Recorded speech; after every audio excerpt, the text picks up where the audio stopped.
we back? Are we back? Oh.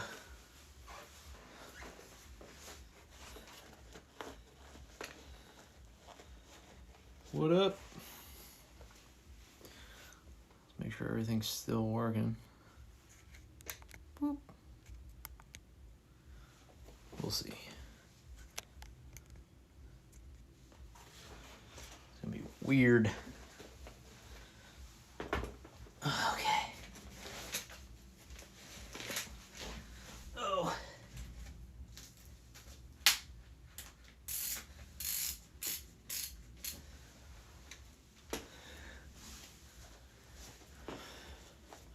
Guess once people are in here,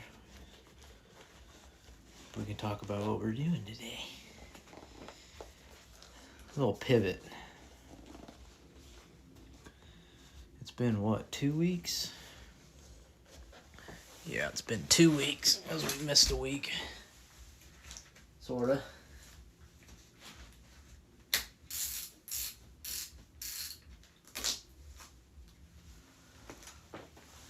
Sort of. Better plug this in. What up? Little pivot today. Is the volume working? Because I don't have anything else set up other than what's little bit is on here. Trying to get this figured out. Oh, volume sounds good. Cool. All right. Click. And click. Oh, if you don't know what that click means, it means we're on the Peloton. I guess we can get into why. Oh, there's a lot to catch up on. What do I want first? If I do experiences, how are the legs, Shasta? We're gonna get into that as well.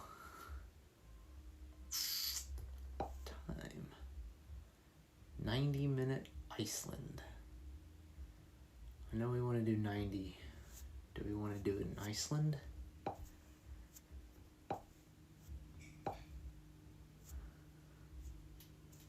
Boop.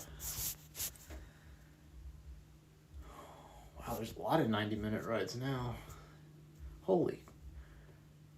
Remember when I kind of stopped riding the Peloton, there's like 3 or 4 90-minute rides. Now there's 9, 18, 27. There's 27 now. Crazy.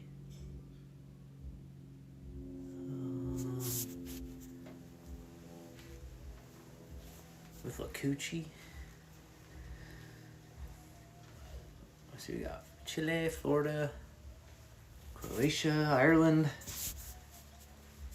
Canary Islands, Italy, Kenya, New Zealand, Germany, Spain, stepping up and down is a little rough, but I can get away with a normal looking walk on flat ground as of this morning. It's pretty quick rebound. Have a normal gait that quick. That's not too bad. Not too bad at all. Do you feel like you have recovered quicker than the last time? Is your recovery also getting better? Because that's one thing I've noticed is like my recovery is actually stronger.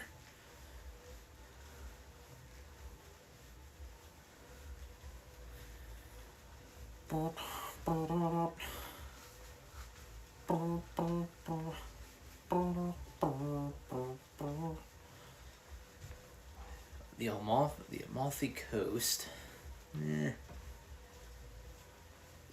Olympic Valley. I've actually done that one, I think.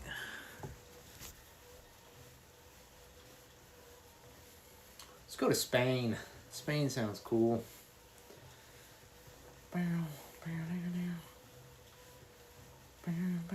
Madrid. Recovery is definitely better. Yeah, I feel like the body just, not only when you start doing more and getting your endurance up and whatnot, I think recovery comes along with it. Start.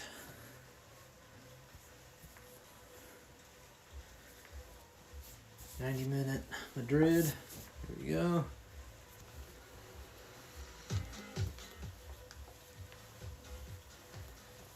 Keep that. Resistance at 50. We're not gonna go crazy today. I still have some soreness when I flex my quads, but that's about 3 days later. The fatigue and muscle damage still hangs around though. Gonna be a few weeks of super chill running when I get back to it. Yeah. Yep. That is probably normal. One does not simply walk into Mordor and not expect to have some fatigue and muscle damage. Okay, so we are on the Peloton because before the Shasta one did his 100K, I was down in southern Louisiana, Convent, Louisiana, at a Jesuit retreat that I've been wanting to get back to for several years. Finally get back, and I think I talked a bit about it last stream, but in between all the seminars and prayer, and which takes up a lot of your day there, I wanted to see if I could get 100K in myself. Because, in all honesty, I wanted to be at the race with Shasta, but also wanted to be there. So, in spirit, I just kind of mentally set up that challenge for myself. And I sent a picture of the itinerary to the Shasta one and kind of outlined a real basic idea of what I think I could accomplish, how to break it up. And we did it. And honestly did it with maybe I would say one run session to spare, but I voted against breaking up some of the miles because I think that the stiffness was catching up to me very quickly. Recovery was going well, but you can only do so much. And I don't know, it's hard to let the body recover when you're just during the day, it was like every 4 hours you're doing something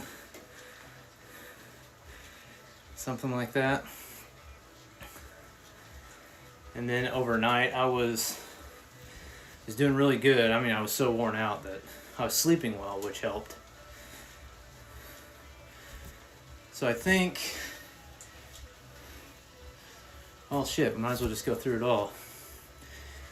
I get there on Sunday, and I get my itinerary pamphlet around 3 or 4, and I immediately went to my assigned room, changed clothes, because there's a little cocktail meet and greet hour before dinner that starts at 6.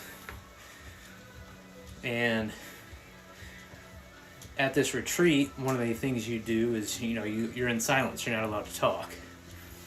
And that's like one of the only times that you get to talk with everybody there. So it's kind of an important thing. If you want to catch up with people, it's kind of the time to do it, because this retreat's a little different where it runs in the middle of the week. So when it's over, a lot of people are like out the door and they're leaving pretty fast. So there's not a whole lot of catching up after it. Which most of the other groups that go, it starts on Thursday, ends on Sunday. So a little different vibe. Anyway, so I pretty much figured out between getting cleaned up and changed into clothes, I've got about an hour to go out there and run. So I just did. I just grabbed my pamphlet, my room number, changed clothes, and went. And I got 8 miles in, and I decided I wasn't going to be able to run fast most of the week because I knew what I was signing myself up for. But I wanted to have like one pretty good quick paced run out there. So I decided this has got to be it. And I think I averaged like close to 8-minute miles, maybe like 8:10 on that one. I was pretty happy with it. I didn't want to like go for broke and set myself up for failure for the rest of the week, but I wanted to be quick. So I felt good. Go to dinner, a couple seminars, prayer, and then a night run. And I think I got 7 miles in on that night run. So we're first night, 15 miles in. It's a decent chunk. So I felt good about that. Now, the bells ring every morning at 7 for everybody to wake up. And then the first thing you need to attend is at 7:45. So it gives people enough time to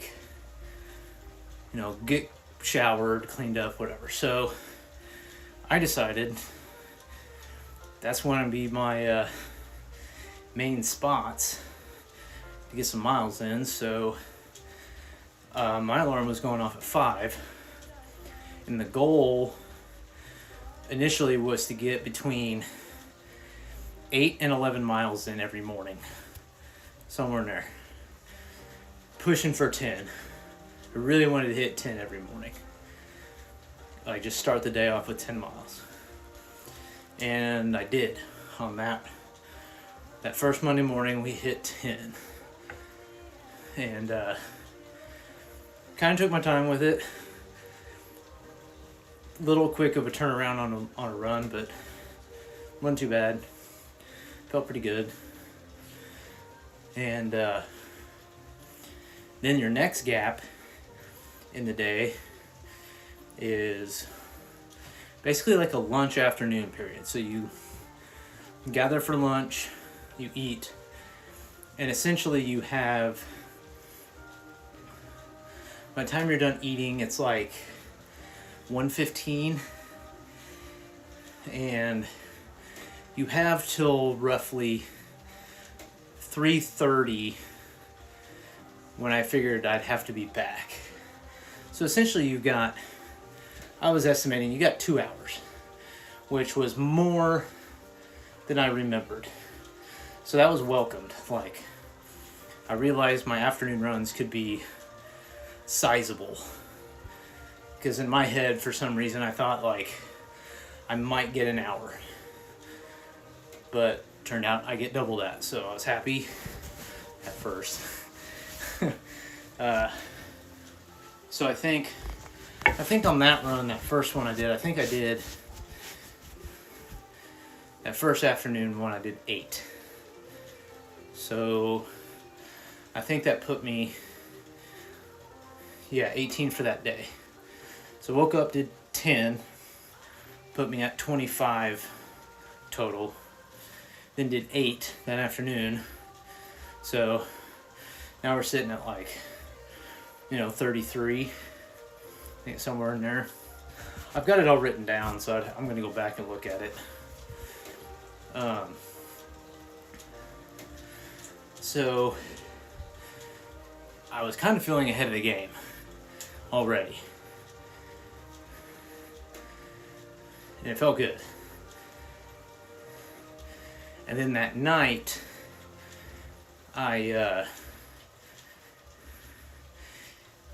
you're allowed to kind of go to bed whenever you want, but like long days, you're in a lot of different seminars, a lot of reading, listening.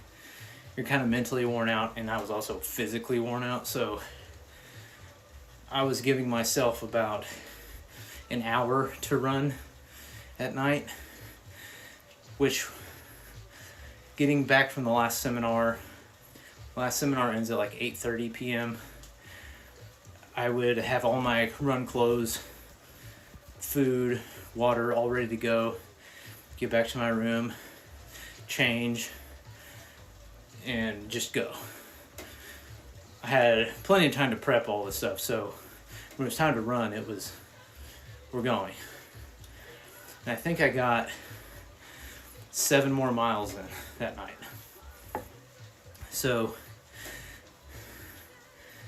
we are 2 nights in, so essentially a little bit more than halfway through the kind of 3 days I'm there. We're just a tad over half, but we're like 40 miles in. We're crushing it. But I knew that the miles were going to get really tough, and they did. So I did my best to bank a few miles on that Monday. Woke up Tuesday. It was tough. We got out of bed, moving a lot slower. And I think we put in 7 miles that morning, and it was rough. It took a while for the legs to get going. I didn't push it, but I made sure, like, the only times I was like walking or anything like that was just to take in a drink or munch on something. And then just throughout the day, you're doing a lot of sitting in the seminars, and like while I was sitting, like I would rub my quads and do my best to kind of stay loose as you're just sitting there, which wasn't the best, but the hardest thing, if you were raised Catholic or a Catholic, the kneeling down in church and for prayer sessions was by far the most excruciating part. Up, down. And like, the captain of that entire group was actually sitting behind me in church, and at the end of it, he's like, "Are you okay?" He's like, "You're too young to have knee problems." And I was like, yeah, I didn't told him, kind of filled him in. He's like, "Oh." He's like, "Yeah, you weren't doing that on day 1. I started noticing it, like, you progressively getting worse." I'm like, "Yeah, it's because I was." Anyway, so because we didn't get 10 miles in the morning, I wasn't really fretting it, because that afternoon run, I'm like, I've got 2 hours. I can get some miles in. I'll do my 10 in the afternoon. And we did, but at like mile 4, I would say. Yeah. I think we're just over 6K into that run. Oh, we'll fill you in. Oh yeah, I guess I didn't change what we were doing on the thing. Yeah, I don't know if we can change that now or not. Yeah, we're on the Peloton. I'm actually getting to the part of why we're on the Peloton. So, yeah, we were about 4 miles into that 10-mile part, and on my left foot, it started to feel like I'd say every 30 seconds, like there was a nail. And I specifically say nail because I'm at a Jesuit retreat during Lent, like leading up to Jesus' crucifixion. Like everything I'm looking at is nails in hands and feet. All I could think of is a nail going through my foot. And then by mile 6 or 7, every 4th or 5th stride, I mean, nail going through my foot. It was excruciating. And I didn't find out till like the last mile that slowing down my gait and my stride actually made it worse. Speeding up, the way my foot was landing felt better. So it was kind of like literal insult to injury. It's like, well, if you don't want this to hurt so bad, you got to push yourself a little bit. So I am 50 miles roughly into this, 62-mile adventure, and it's all catching up. My foot hurts every 5 steps, and after that 10-mile run, my legs are pretty gone.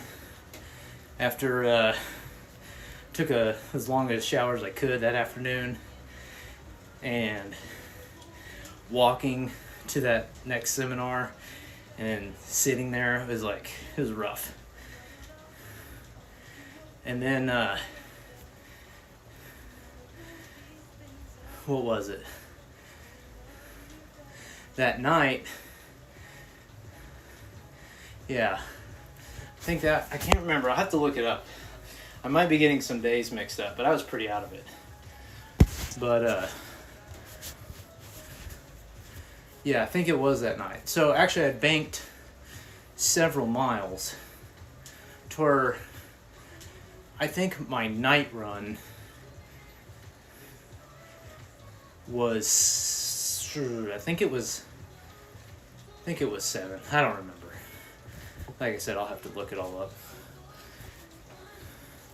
But basically, instead of waking up Wednesday morning and breaking up my last run, I figured, well, my legs aren't getting any better. My foot definitely isn't. So we need to just go, and we need to do it. And my dad is sending me messages on the phone. He's like, hey, are you going to try for it tonight? Because he could tell, like, I was limping everywhere. It's pretty trashed. And I was like, I was just nodding at him when I saw him on the campus there. And I was like, tonight kind of thing. And I sent Shasta a message saying, yeah, I think I'm going to bite the bullet. I'm just going to go for it. I'm going to finish out the miles. I think my last run I needed, like, by that point, banking miles, I think I needed just under 7. Yeah, because, like, my extra mileage I did, I think it actually put me, like, at 55 and change at that point. So, yeah, that was the decision. Do I run the final, I think it was like 6.6 miles. Do I run the final 6 and change that night. Do I break it up between 2 runs, or do I do it all the next morning and hope that my foot gets better and my legs are okay? They were not going to get better. It was not going to be okay. So I took in what I learned at the end of that last run, that if you go a little bit quicker, it doesn't hurt as bad. And then the last thing I read after I sent the message to the Shasta one, literally I'm like walking out the door to go, and I looked down and it said, you have one job left to do, full send. And dude, I just put my head in that space. I had like King Theoden speech, Rohan, like the Riders of Rohan speech going through my head. Like all these different mantras just kind of hit me, and I just went. And I think in that final run, yeah, my foot was hurting, but like it was background noise at that point. Like subconsciously, I knew it was hurting, and it was probably hurting me just as bad as it was earlier. But like there was too much going on up here of just like the faster you run, the sooner you're done kind of shit. And I just went. Ran some of the fastest miles of the entire challenge there. Finished strong. And as like I'm like coming up, fear is the mind killer for sure. Like it was go. Get to the last little part where you, and this is all on like a levee. Some of the most boring running you could possibly do. I can get into like all the like little things that kept me entertained, but I get done with the run, and here comes Pedro with a can of ice cold orange juice from the common area. And then once I caught my breath, grabbed it, chugged it, and that was my Manresa 100K trophy. My audience of one. But it was awesome. It felt good. I was ready to sleep. I was so worn out. But I knew like, oh great, now I don't have to get up in the morning to run, which was kind of a great feeling too. But it was good. I was extremely happy with how it went. Food, I managed it very well. I was like roughly keeping track of calorie intake, which is, they feed you extremely well there, and it's not food I normally eat. So I was like estimating calories, trying to get enough food in me without feeling sick, because it's like sweet southern Cajun cooking, a lot of spices. But it never really bothered me on the runs. I think my body was processing so much food, and like there was a decent amount of like rest time to where like I could digest it, that when I went on my runs, there was only like a start to 2 of the runs where I was like, I'm a little full, but that went away quickly. Went away pretty fast. So I never had any stomach issues. I never bonked from energy. So like I really managed my calories well. Like that part went flawless. And I was really worried about it. Like really worried. Like there's no way I'm gonna perform after eating a bowl of gumbo. No, I did fine. I did great. Red beans and rice. Who knew? Real carby meals, a lot of spice. Now, spice has never really bothered me, but I was adding hot sauce and everything else to my meals, so I knew that wouldn't be the issue. I was just worried about getting enough food in me while at the same time not wanting to puke. Never happened. A lot of biscuits, a lot of butter, butter that bread. But yeah, so that last day, it was a kind of a half day. I'm walking around and the foot is just screaming, just walking around. I mean, it was mad. It was getting really red. And by the time I was getting on my plane, it was starting to bruise. Went to the bathroom at the airport. I'm like, ooh, it's bruising. Basically, I've got tendonitis. Kelly said it was like extensor tendonitis, I think, where it's just basically overuse in a short period of time. And I can still feel it. It's definitely not as bad. It's gotten a hell of a lot better. But sitting on a plane, Shasta knows this all too well. Sitting on a plane when your legs are trash, walk through an airport when your foot is just garbage. Wasn't fun. But it is better now. But not good enough to where we're running on it. So I decided when I got home, we'll just hit the Peloton. So while the Shasta one was doing his 100K in a much shorter period of time than I did, I decided, well, I've ran 100K this week. Why not bike 100K?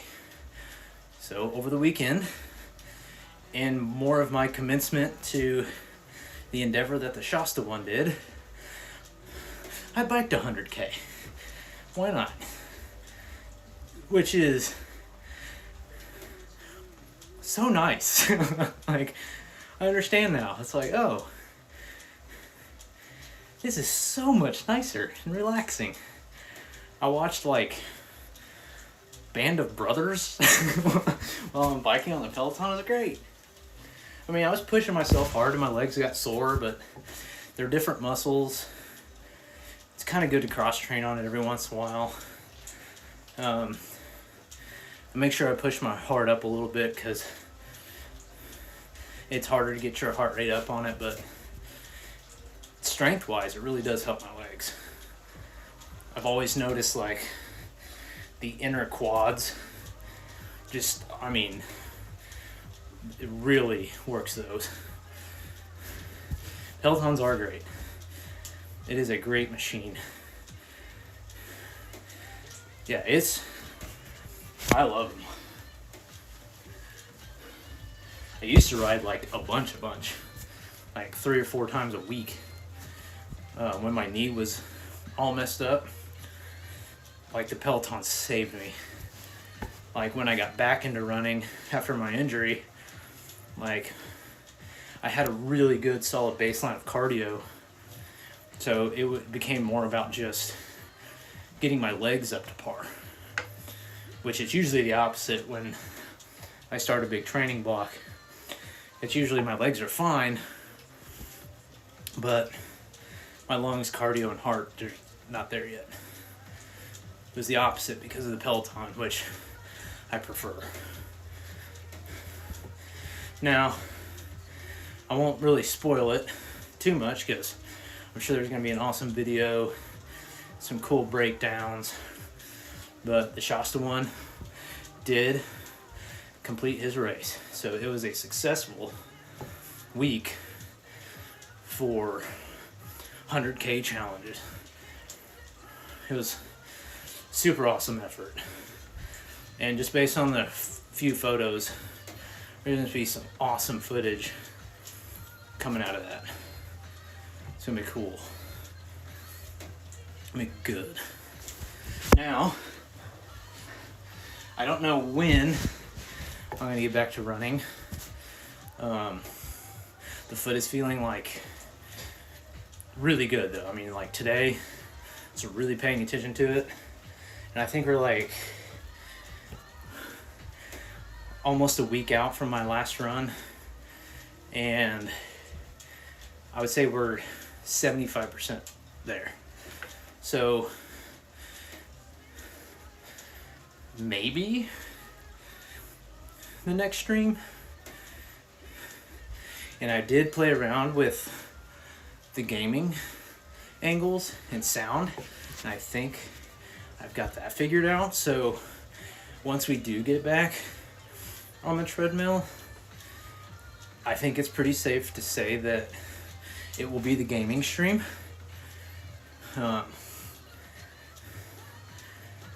So I'm optimistic. And it maybe next week, and maybe I don't stream on Tuesday. Maybe I was like, hey, maybe it's a Thursday. We'll figure something out, but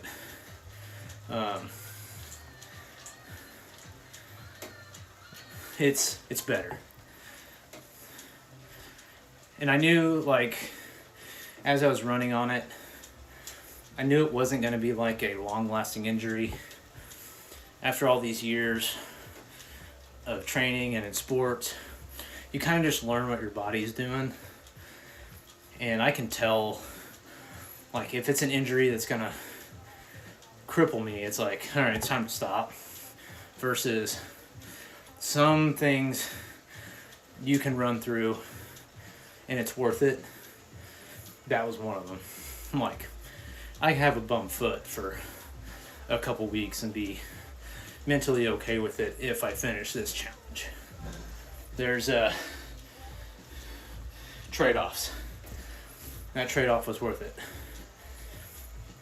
Like, I would do that challenge and have both feet feeling like that and probably still go if I knew I was going to be able to finish it. So, now that I've kind of caught you up on that business, anybody got any questions? Yes, it hurt. Yes, it sucked. And yes, it was awesome. And I'm looking forward to my next big challenge, which I guess we can talk about. Oh, yes, I can do this too. I haven't talking. Need to take some drinks. And this one,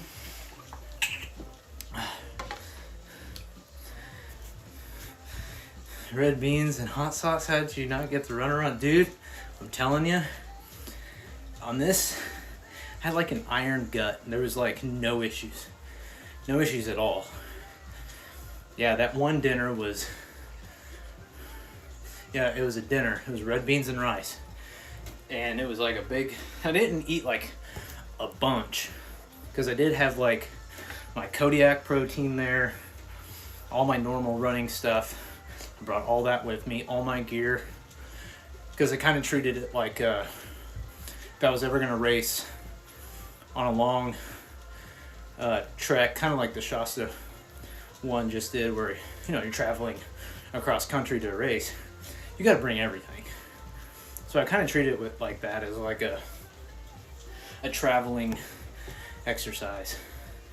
So like, I would say I was eating at most of the meals half to maybe 60% of what like everybody else was eating. And like with the red beans and rice and like the gumbo, I was eating way more of just the rice than like just a bunch of gumbo. Like with the red beans and rice, like, yeah, I was putting hot sauce on it, but like, I put hot sauce on everything. I'm literally just like a Frank's commercial. And usually hotter stuff, like most of their stuff was like Crystal, Louisiana, and Tabasco. And with some like Cajun seasonings. And usually like I'm putting on habanero stuff, so like, I don't know, exposure therapy, I guess. And then like there's bread with every meal there. And I would say breakfast, I was eating more than everybody. A lot of biscuits, a lot of eggs, a lot of grits, bananas, apples, oranges. I was scarfing food down for breakfast. But that was also like my longest gap between runs. So like I'd wake up, run, get back to the room, shower, go to the first prayer service, and then you go to breakfast immediately following that. So you're eating breakfast by like 8 o'clock, and my next runs in the afternoon weren't till like 1:30, 2-ish. So like that was plenty enough time to digest. So I was eating monster breakfasts on purpose. But it was still like eggs with, you know, Crystal and Cajun slap your mama seasoning. A lot of biscuits. Biscuits are so good. But, alright, in this model, I think we've got a flavor of Liquid IV that we haven't scored. We'll have to get with Deft, but this is the Firecracker, which is essentially like those rocket ice pops that you get in the summer. So it's like the layered ice pops. So it's cherry, lemon, lime, and raspberry all in one. They're pretty good.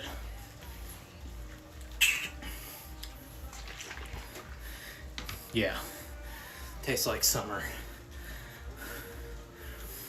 Solid. That's a solid 17. Solid 17. The other one's raspberry lemonade, which I know we've scored. But I can't remember if we've done the Firecracker or not. It's really good though. And then I ate a Verb right before I got on. But during, we have these midday squares, kind of like a protein chocolate Rice Krispie kind of thing. I've only ever had one, and they're made with what is it, pea protein, and it's kind of funky. They're not bad. But like that first one I had, I was kind of like, meh, it's okay. So this is kind of my return to it to see what I think. Like for real. It's kind of what it looks like. Chocolate, little protein square.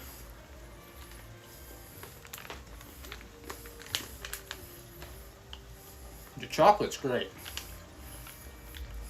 It's tempered really well. Very satisfying.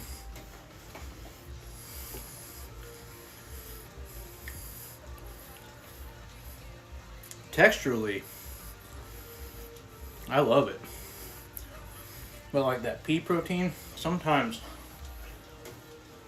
it just has a funky flavor. Like when I eat a bunch of those, well, there it went. When I eat a bunch of those like wasabi peas from the store, kind of leaves like a protein flavor in your mouth. Oh, we gotta grab it.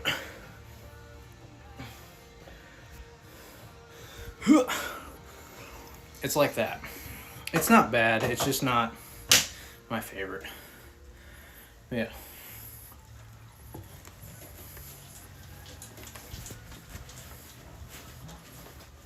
It's middle of the road.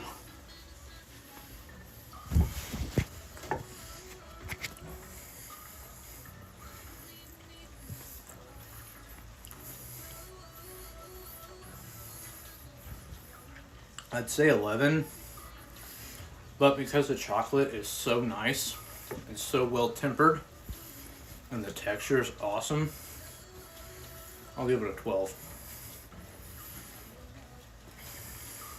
Yep. Yeah, a 12.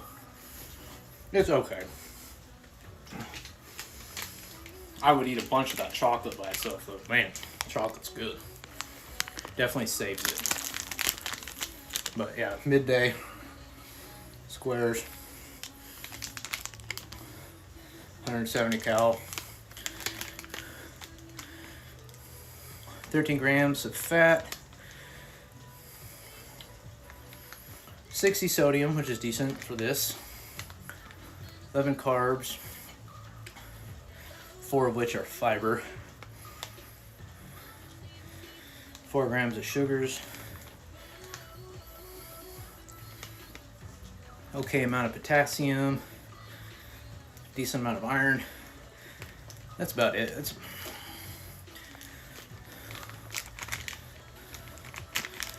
decent. I don't know if I'd go out and buy them again. But the wife bought them and wanted to try them, and nothing offensive about it. It's just so many other things out there that I think are much better.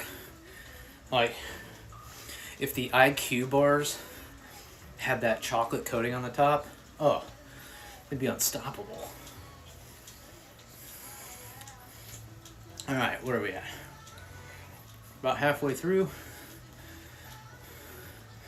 Yeah, about 40 minutes in, 49 minutes left. We are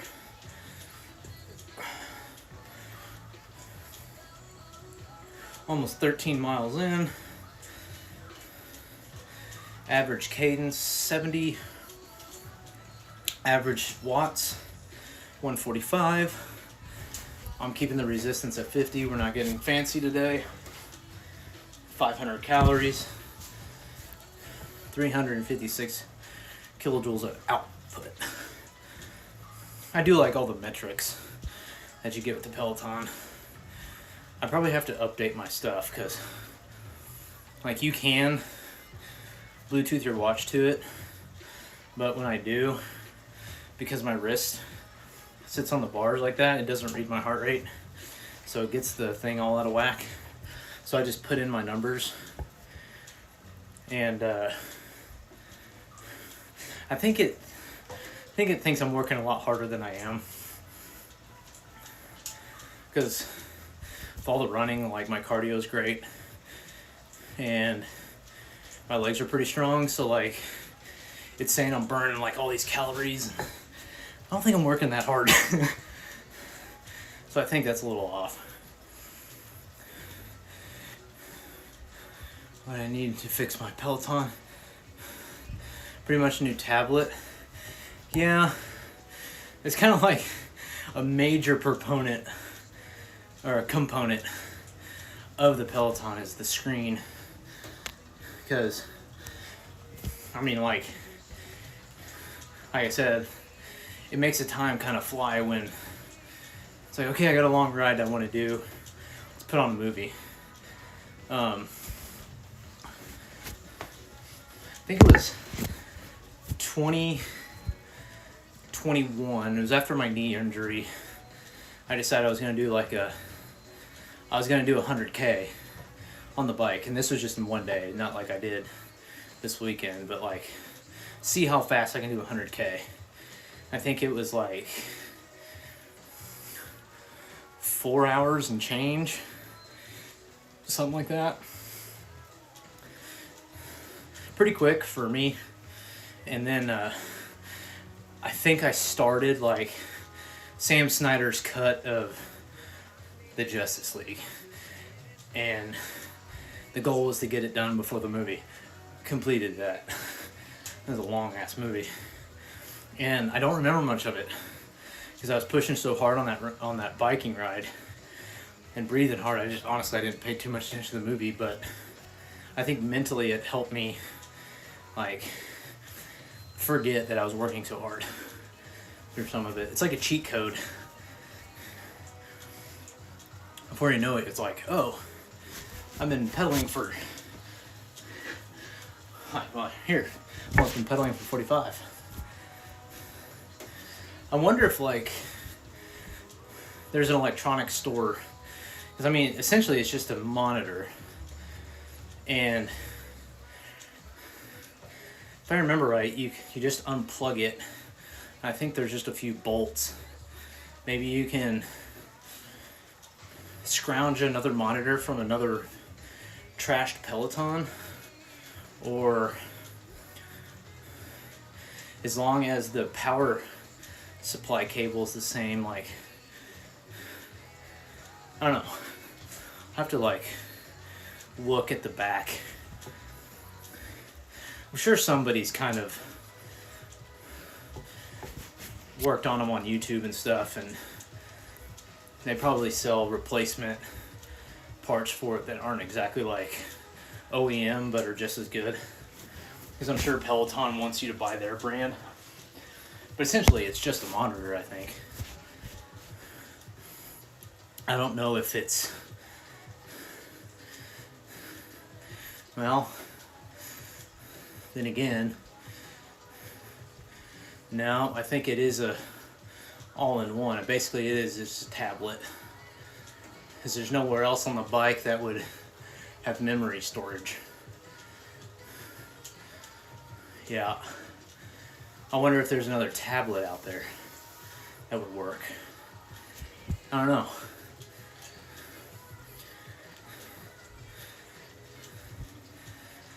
I'm sure Shasta's already looking up to see if there's like a Linux version. Time to pedal my way through Ubuntu.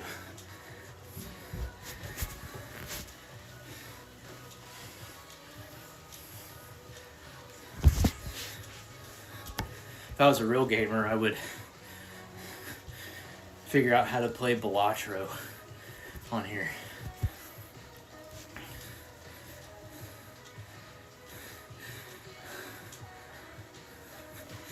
Oh, that's so easy. It's gotta be, right?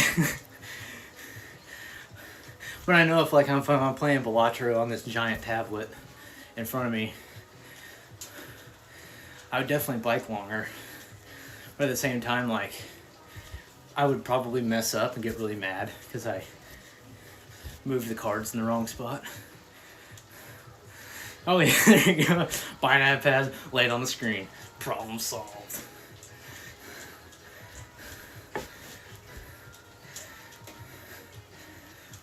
Yeah, I was having a little bit of trouble falling asleep last night. I think I was playing on Painted Deck for the Balatro crowd. I was playing on Painted Deck, and I think I'm on Orange Stake on it now. Which I think if I complete Painted Deck on Gold, that'll be like my... But, oh yeah.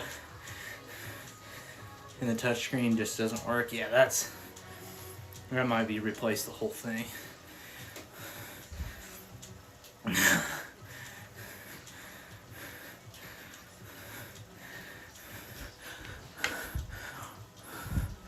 Northern Line, was that?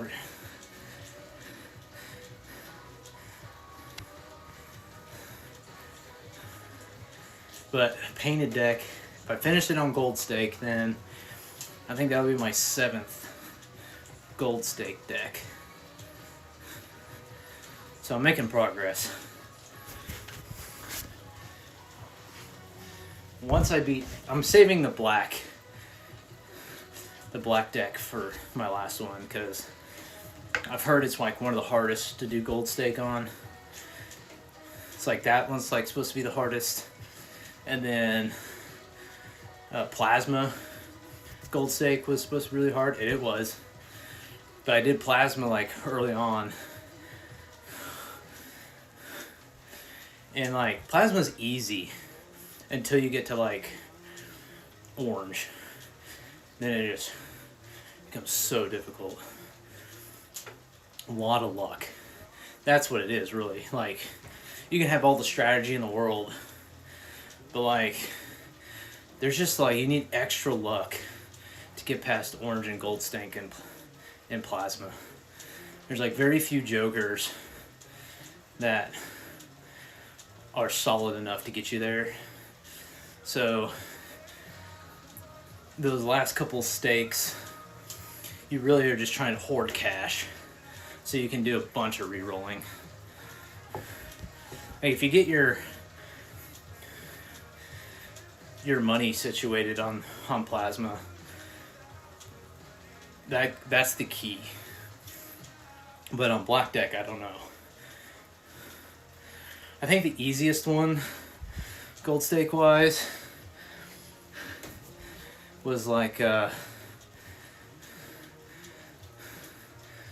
maybe checkered, because if you just like power through flushes and get like telescope for the Balatro nerds, like you can hammer your way to ante-8 and be okay. Like you won't go further than that, but you can just be a battering ram of playing flush hands the whole time. Get some like good lucky cards, a couple glass cards, you'll be fine. That one's more of just like normal Balatro management, in my opinion. But like painted deck so far, I felt like if you get lucky and you can start out with like 3, 4, and 5 of a kind because of the hand size, I see like myself winning a lot more doing that on painted. More consistent. Yeah, poker with power-ups, yeah. Pretty much it. Like when I try to describe it to my dad and my uncle, I told them take poker, solitaire, and then superpowers. Strategic superpowers. I was like, sometimes jokers are wild in poker. It's kind of like that. It's like sometimes jokers are wild times 2 of your points. And like that clicked with them. Like, oh, okay.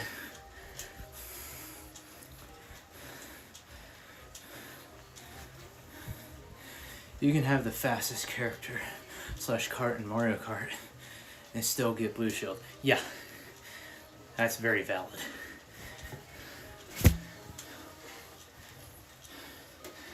Like my gold stake plasma run, if I remember right, I'll have to look, but I'm pretty sure I got a Wii Joker, which is basically every time that you play a 2, the Joker gains points, and then I just was able to stack my entire deck with 2s, so like every hand I was playing like 4 or 5 2s, and it just scaled really fast. But you gotta find like those jokers. I just got lucky, because I think it was like on my second round I found it.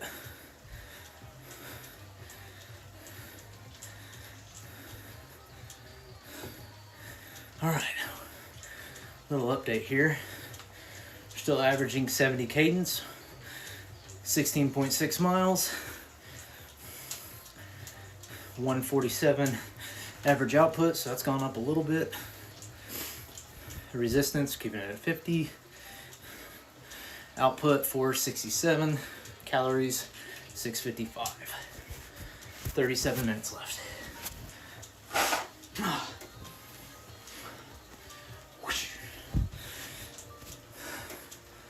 I think I'm just gonna bare bones a PC tower and an old monitor with a standing desk. Funny you say that. One of the Balatro players that I'll watch every now and again, he always plays at a standing desk, no matter what. I guess he was like a big Hearthstone player, and then it switched to Balatro like a year and a half ago, I think. Card game streamer. But like most of the way I play and like strategize is kind of like loosely based on what his strategies are, but I put like my favorite jokers in with it. Like some of my favorite jokers are his least favorite, but I kind of approach currency and money the same way as him. So I get to play a little bit more reckless. I like playing a little reckless in Velatro. I'd rather lose 3 runs in a row that would have been wild to win at than just like play a bunch of jokers that I know will win. Because eventually I want to win using every single joker anyway, so coming up with different strategies is fun. That's how I try to play League. Well, considering every time that I play League with you, I'm getting carried to the freaking moon and back. I'd say a lot of the strategies work better than like my most vanilla thought processes in League. I still play builds in League that probably weren't relevant after Worlds Year 2.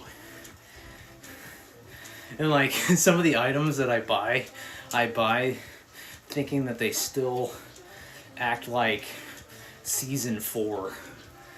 Like, oh yeah, that works exactly the same as it did a decade ago. No. Where's my mana pot? Hit tower when you, yeah. Yeah, simple. Okay. 33 minutes. I think we'll get, what? We'll probably get close to 25, 26 miles in. Somewhere in there.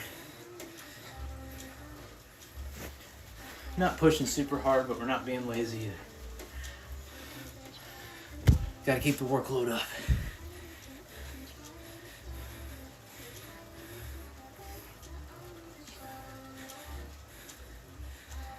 It's funny, like, I'm doing this Madrid, Spain ride, and like there's so many people on screen that are running. I'm just kind of jealous at the moment.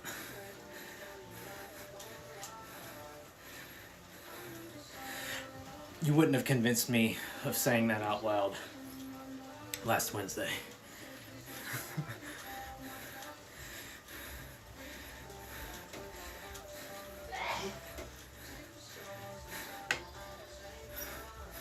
The ring. Well, we had to get a new ring camera and put one upstairs since our oldest dog, Charlie, passed away.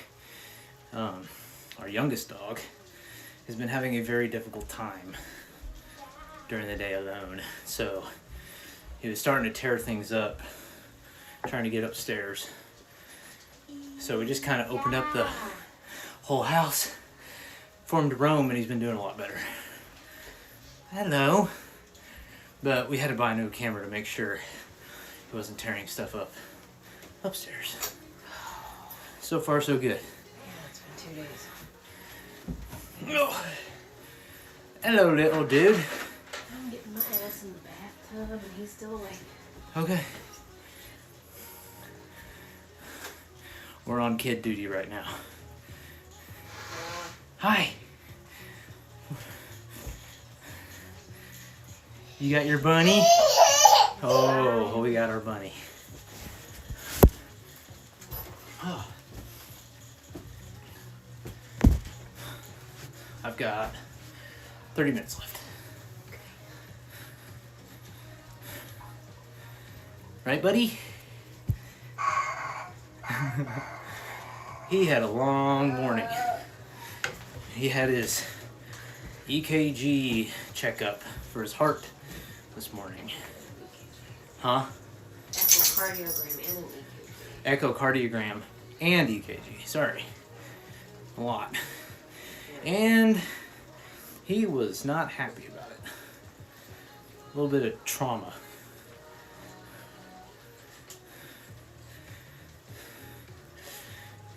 But we are here. We are home. He is happy now. He's just tired. Your heart looks good. Heart looks good. There's a little bit of leakage, which is normal. You're normal. Did you hear that? Another thing they look at that's big is how the vessel or the heart returns, the blood returns back to the heart. Because with the surgery, it tends to narrow over time because it's wide open. Did you hear that? You're wide open. You're wide open, dude. All right, we cranked up the resistance so I could stand. Getting a little bit of saddle soreness. What are you doing? Easy. 70's enough. Oh, About to hit 20 miles. Spider Driver! You need the noise, Bubba. Yeah, he'll be alright. Ooh.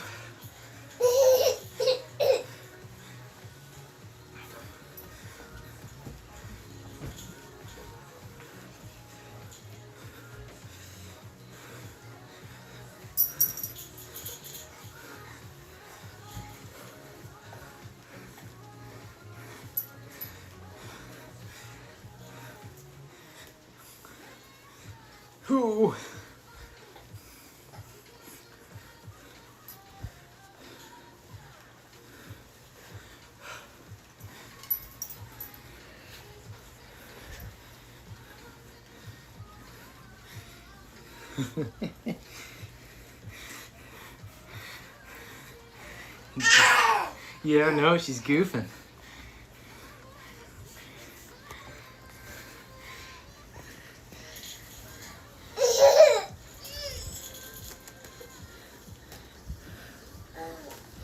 Hey, cheese! Wave! Wave!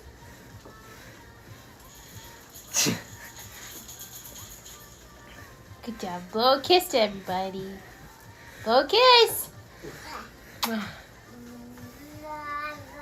Ah. Good job.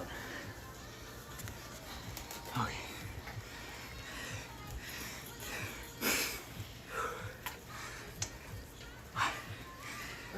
I'm gonna go. Mora says blow your nose. I just did. Oh, did you? I still have a booger. I don't know. I still have a booger. Oh. I can't get it. Can't get it out. Nope. Oh, you want to take this? I'm still iffy on them. They're okay. The chocolate's awesome on them. That tempered chocolate. Yeah. I was saying if they made the tempered chocolate and put that on an IQ bar, it'd be really good. Okay, little dude, I'll see you in a half hour. 27 minutes.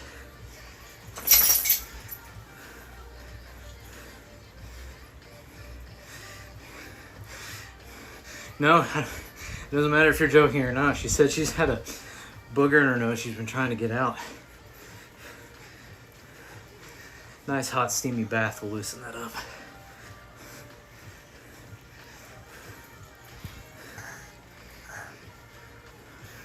Right, buddy? Right? Right? Yeah?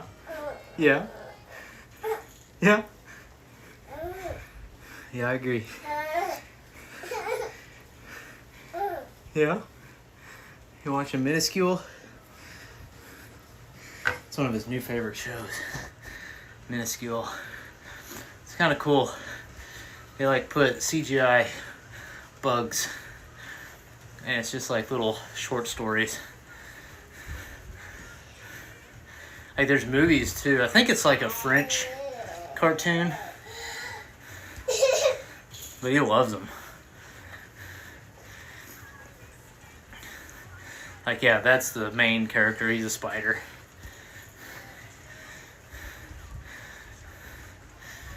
This is the one where the guy keeps trying to take him outside and he figures out a way to always get back in.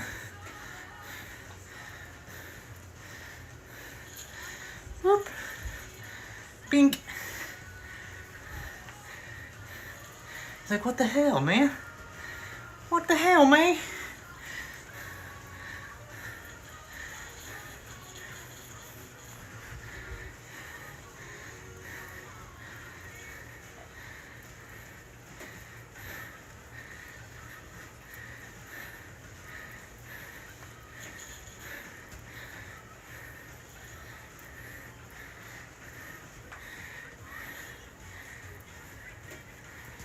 And we're back. It's cute.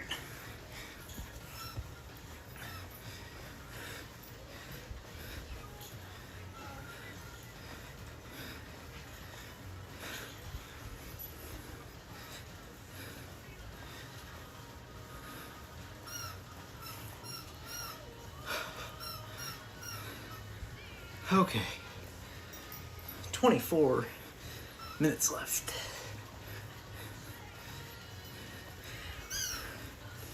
$21 miles. Cadence is going down because the resistance is up as we're standing. Average output 150. Average resistance now at 52.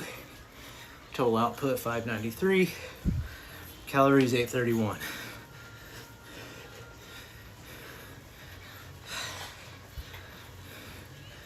Heading through Madrid. Very picturesque.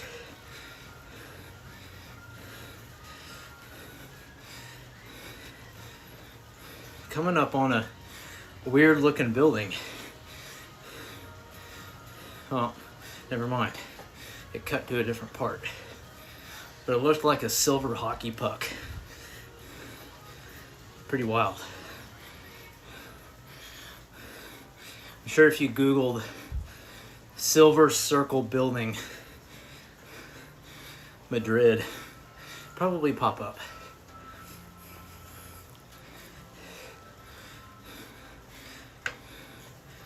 Play a little game of geolocator. Uh-oh, the average cadence was 69 and now it's 68. We need to get that back up. Pedal faster.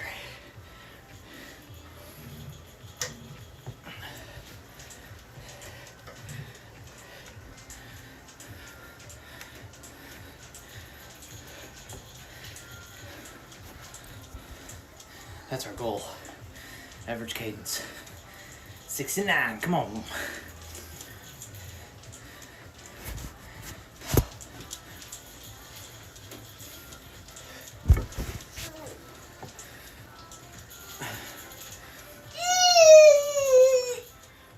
Yep.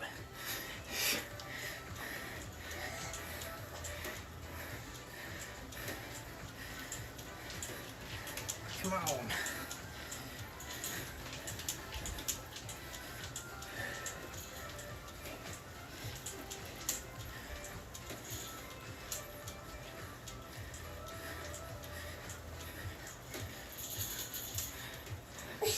Yeah.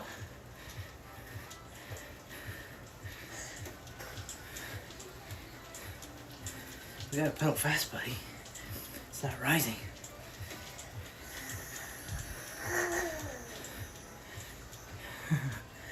Yeah, I can tell you're tired.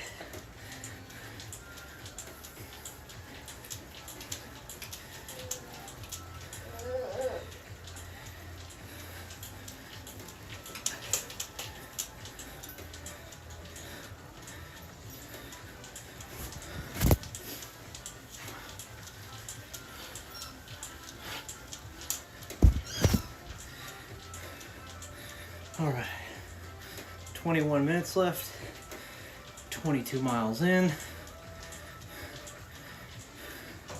Average output 152. Average resistance 52. Average cadence still 68. We're working on that.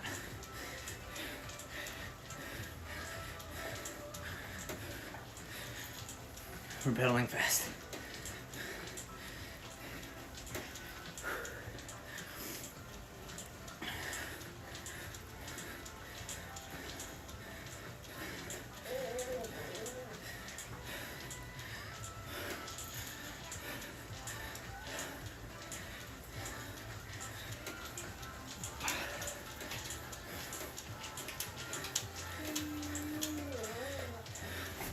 It's gotta rise. Come on. I wasn't pedaling that slow for that long.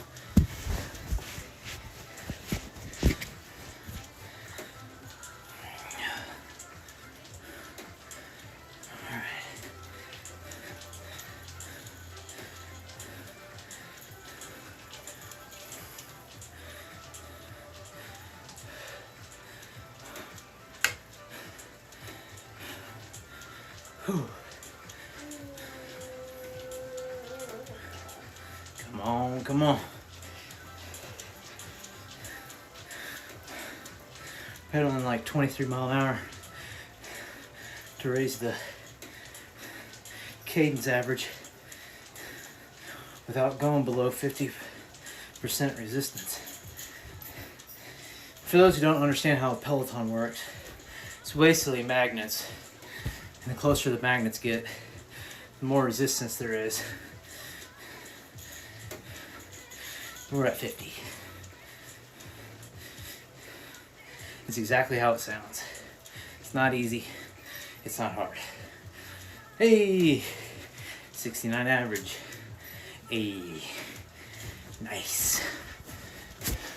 All right, we're gonna maintain for just under 19 minutes and cruise on in.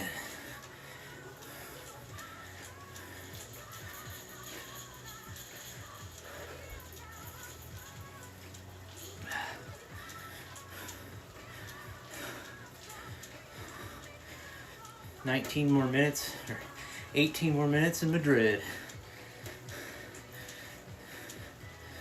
Averaging about 19 mile an hour, 23 miles in, 69 cadence, nice. 153 average output, 52 average resistance, 662 total output, and 928 calories.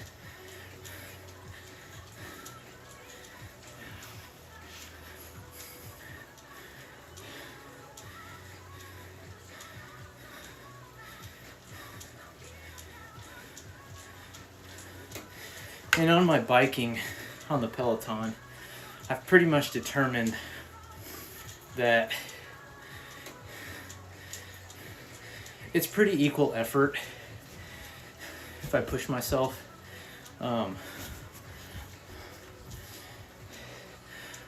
the time involved. So like, if I put in a really good effort, 90-minute ride, it's very similar to a 90-minute, solid run. So like 26 miles on the Peloton would be kind of like close to a 9-mile run. Close to. Different muscles, different workout, but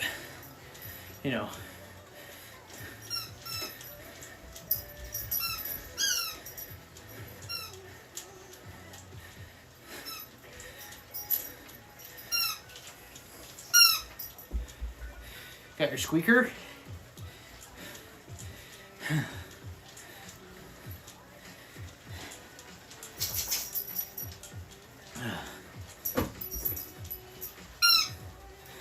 Squeaker ball.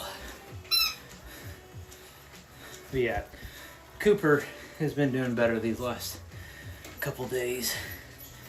Now that we kind of let him free roam in the house. Because when Charlie was here, we wouldn't allow him upstairs because in Charlie's old age,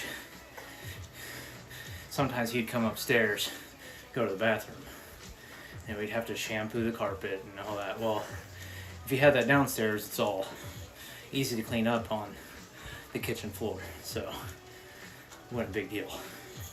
It was rare, but we'd rather just not have that issue. Cooper doesn't have that issue, so for his sanity and his comfort, we just kind of opened up the house to him.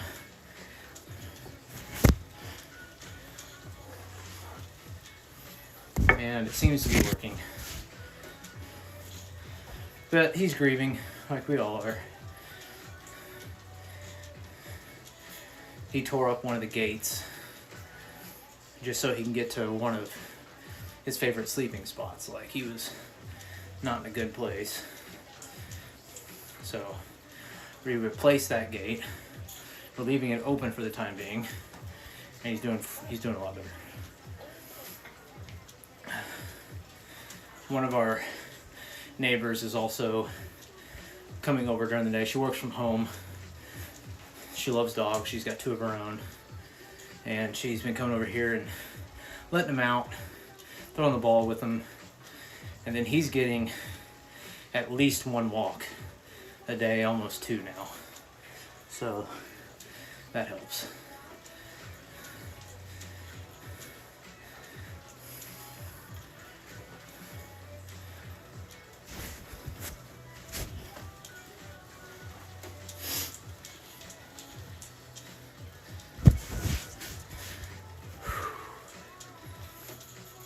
It's always tough, but man, Charlie lived a great life.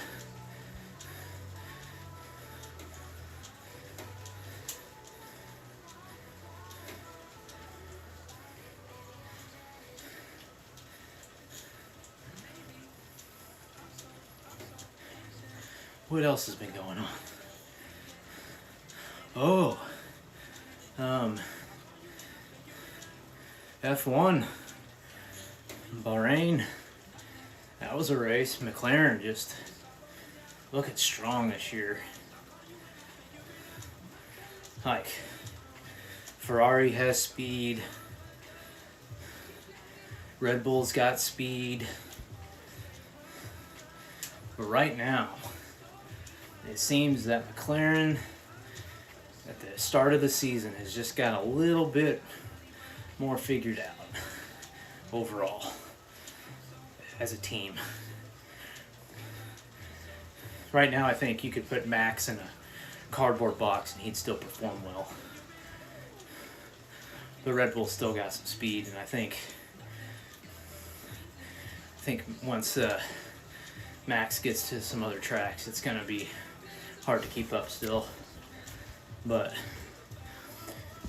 in F1, sometimes it's capitalizing on the track and the weekend that you're given. And right now, McLaren is.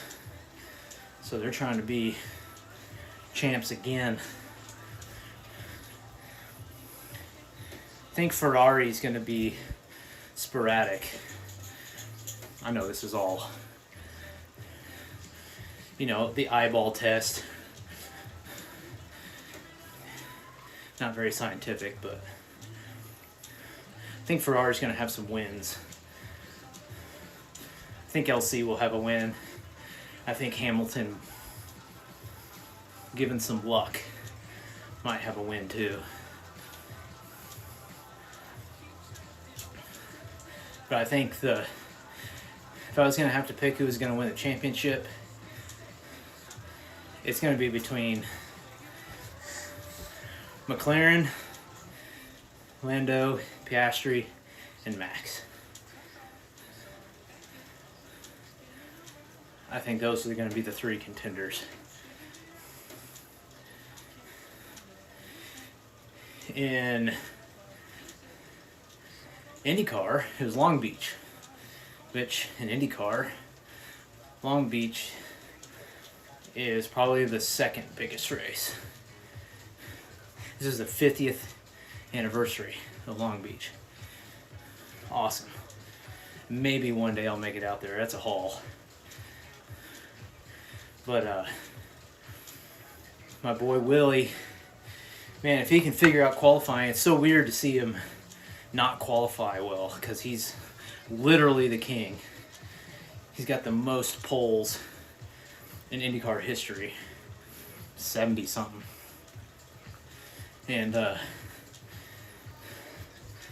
some of it's been his fault. This weekend he got caught out. Not really his fault. But during the races, he's been driving the wheels off his cars. Some of the best racing I've seen him do. Salvaging a poor qualification.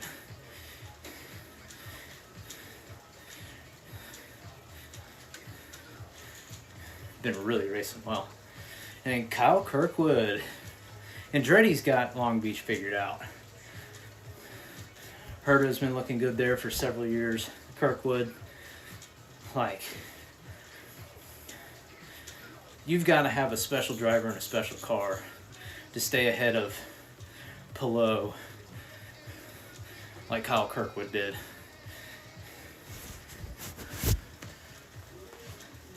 I think Stingray Robb had a top 10.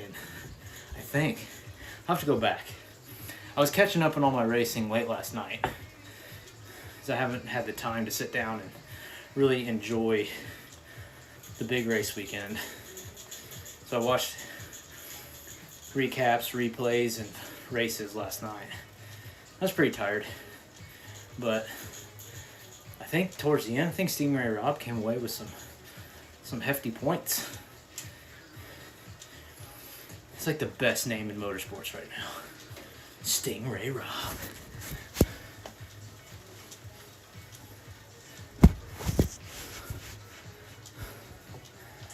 Alright, we got 8 minutes. We're at 26 miles. Well, 26.2. A marathon on the bike. Average cadence 69. Average output 153. Average resistance 52. Total output 751. Calories 1,053. So we'll hit about 1,100 calories. 1,150, something like that. Maybe 1,200. I don't know how accurate that is. I think I gotta go into my Peloton profile and change my weight. I think probably closing probably like 1,000 calorie workout, not like a 1,200 to 1,300. You tired, buddy? Yeah, your face, your eyes are red, your eyes are watering. 7 minutes, my dude.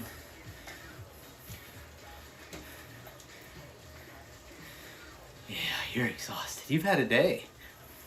You've had a long day. You gonna do some bouncing? You clapping with your feet? Oh, crazy. Yeah.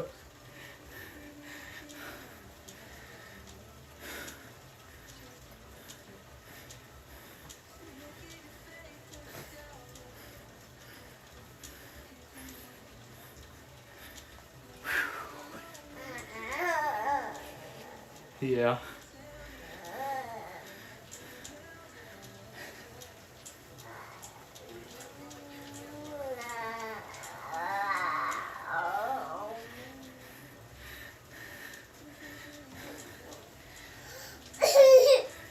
Yeah. Oh yeah, you like that episode. Refrigerated. I think that's the one the fly gets caught in the freezer in an ice cube. And then the spider can't eat the fly because he's frozen.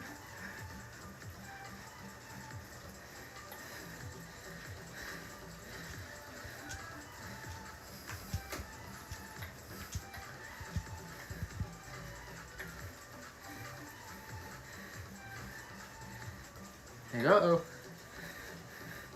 Here he goes.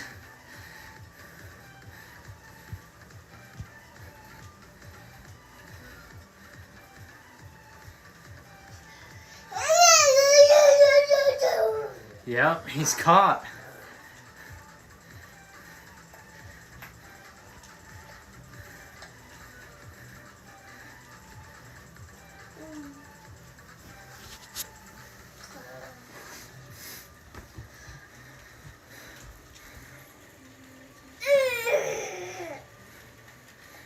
I think he ends up in the ice tray.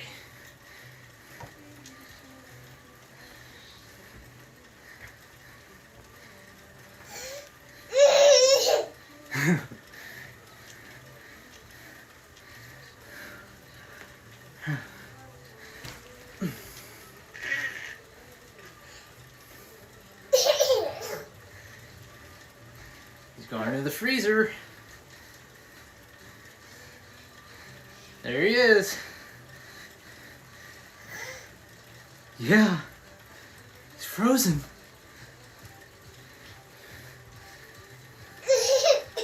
He gets excited when the spider tries to throw the ice cubes.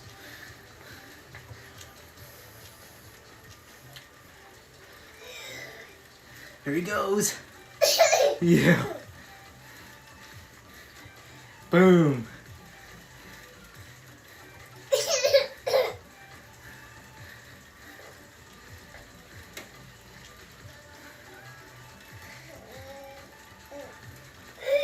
Yep. Woo. Yeah.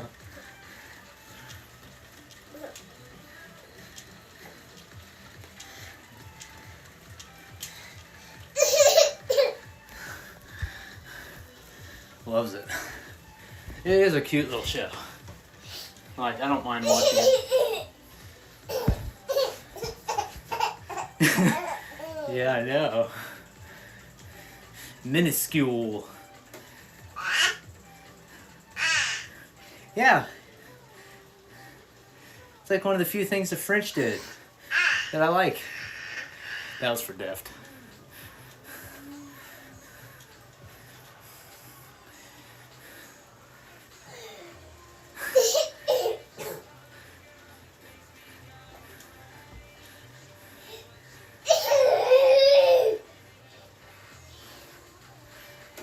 So,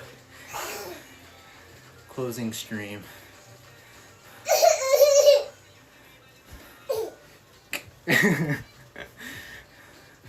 Can't handle the French, man. French connection.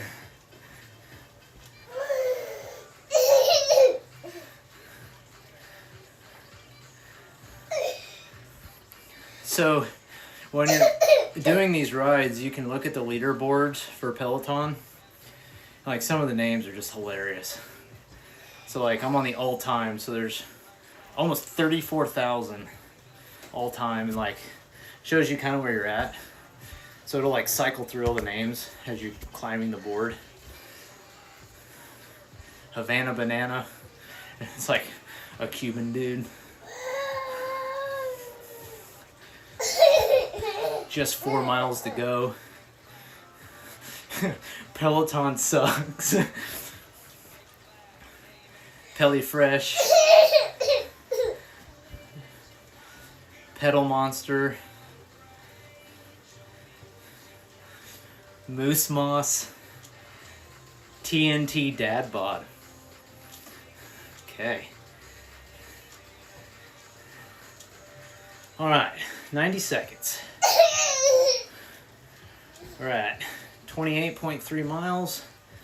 Average cadence, 69. Average output, 151. Oof. Average resistance, 52. Output, 807. Calories, 1,132. So yeah, 28.5 miles. It's close to like a 9.5 to 10 mile run for me. Based on effort level today, probably like a 15K run.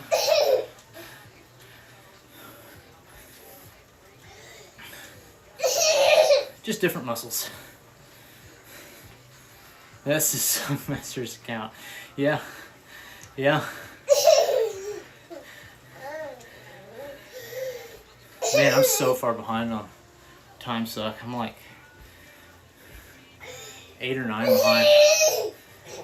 Which I've been typically doing lately. It's like I'll get like 10 behind, and then that's all I listen to for like 2 weeks at work. I just like let it play.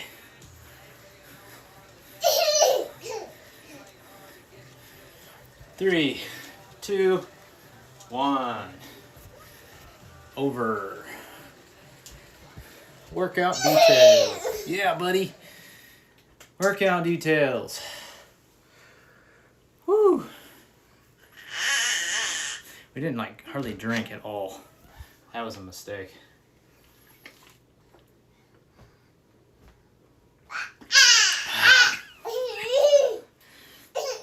God, he loves the show.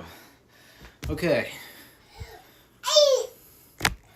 Let me flip the camera here. There we go. Output, distance, calories, cadence. It's kind of like the... I think that's where we dropped our food and had to pick it up. That's when we were trying to get the average back up to 69. Nice. So yeah, however you want to dictate those miles. Yeah?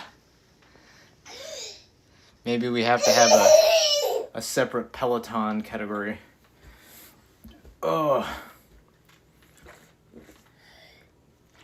Okay, well, hopefully next week, foot is 100% better. We will see. I'm going to do a few exercises this week. Do a short test run. He is loving this. And then we'll go from there. That's all we can do. All right. Can you wave? Can you wave bye? Can you wave? Bye. Bye. Can you blow a kiss? Mwah. Mwah. And on that note, peace out, Girl Scouts.